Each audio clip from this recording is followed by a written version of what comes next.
Car makers in the United States, they're kind of panicking right now. Chrysler has cancelled their electric car that they've been working on for years. And the reason that car manufacturers are panicking is because, well, they think Trump and chaos are two words that just kind of meet together perfectly. And apparently, the US auto lobby group are warning Trump of chaos if the EV tax credits disappear. Now, obviously, we know that Musk says we should just remove them. All good, fine with him. But a lot of others don't agree with that. Hello, my friends. Welcome to the channel. I'm Sam Evans. You're watching The Electric Viking. Great to have you with us. I personally don't agree with it at all. In fact, a lot of things Elon Musk says I think are logical and smart.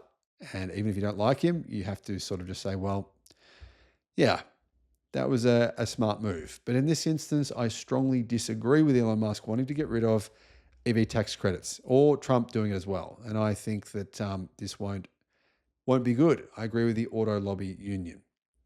US automakers prefer the $7,500 EV tax credit to be gradually reduced rather than simply being slashed completely. The incoming Trump administration will reshape industries across the United States, and the auto sector is bracing for a seismic shift. They're very, very worried. Among the most pressing concerns is the anticipated elimination of the $7,500 federal tax credit for electric cars, a move that industry leaders fear could cripple the EV market. And this will have massive downstream effects. Because remember, you only qualify for these EV credits if you make, a significant portion of that electric car in America. So it actually has been really positive in a lot of ways for the American automotive industry, because if your vehicle's made, any significant part of it is made in China, or if it's made outside of the US, it doesn't qualify. So car makers have really focused on getting their cars to qualify for these tax credits, meaning it has actually significantly been a big boon for the automotive industry in America. John Bozella, head of the Alliance for Automotive Innovation, which represents nearly all major US automakers, Tesla excluded, has reached out to the administration. Speaking at the Detroit Auto Show, Bozella shared that he sent a letter to Trump emphasizing the critical role the auto industry plays in America's economy. Now, obviously, Trump is aware of that, but it's coming from a different angle. It's a new administration and a new Congress, Bozella said in an interview with Detroit News. I think there will be a reassessment of how much risk there is. My job is to deal with risks, so I want to make sure that we make a compelling argument about how important a competitive industry is to our national and economic security, and how supporting the industrial base and its shift to cutting-edge technology is important. I should point out, guys, it's fair to say that the United States automotive industry is way behind China's. I mean, China's automotive efficiency, production, technology, it is just light years ahead of America. I'm sorry, guys, but that is simply a fact. Now, of course, you can't really include Tesla in this. I mean, Tesla, I don't know what you call them. Tesla are manufacturing cars in a remarkably different way to the rest of the US automotive industry. Their efficiency, their engineering expertise with electric cars is it's just on a different level. But the rest of the automotive industry in America is fairly far behind China. Do they use gigacasting in their vehicles? No, that makes an enormous difference. If you don't believe it does, ask Toyota. Even Toyota agreed that it does. Toyota says it needs to use gigacasting to become competitive. Structural battery packs, they become more commonplace. But still, the truth is the American automotive industry is falling behind China.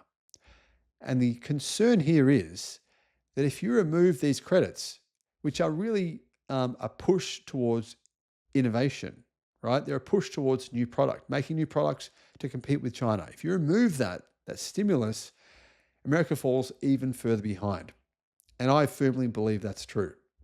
According to Bozella, the US is 10 to 15 years behind China in the race to electrification.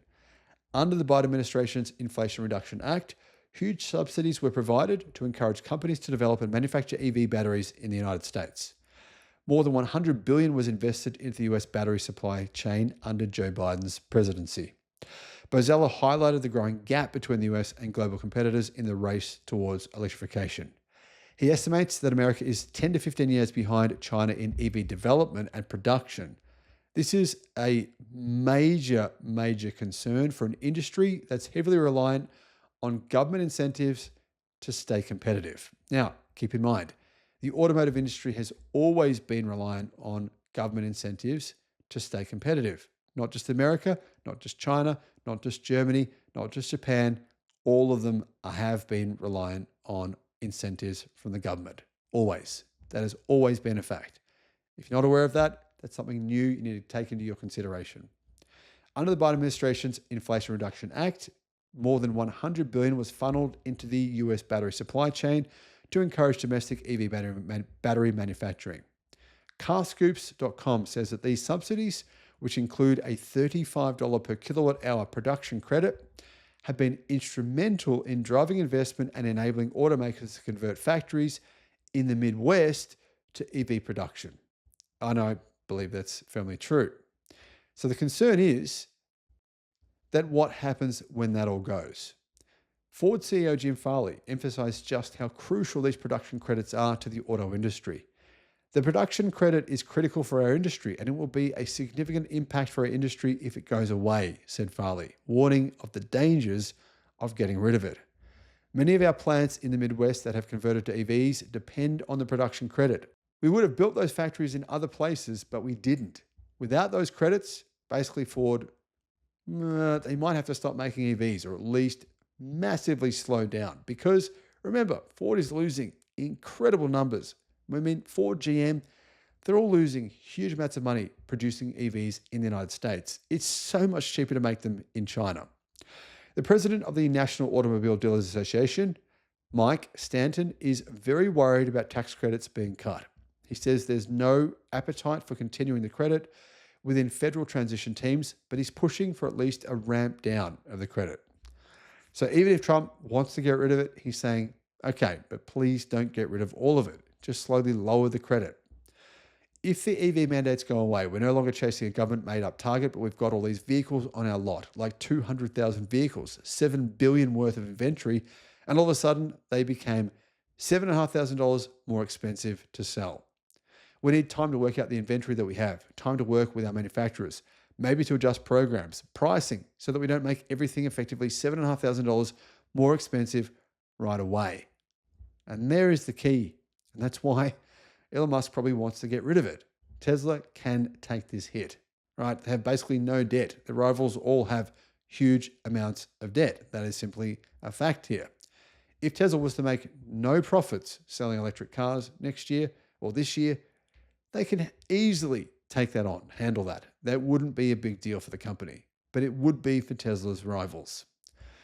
As I said earlier, the US automotive industry is in a crisis period. It is, there's no doubt about it, because China is taking global market share at the fastest pace in history. And the US is losing market share. Look at its market share worldwide. It's declining. Now, if we just look at the little microcosm of the United States car market, yeah, you can say whatever you want about that.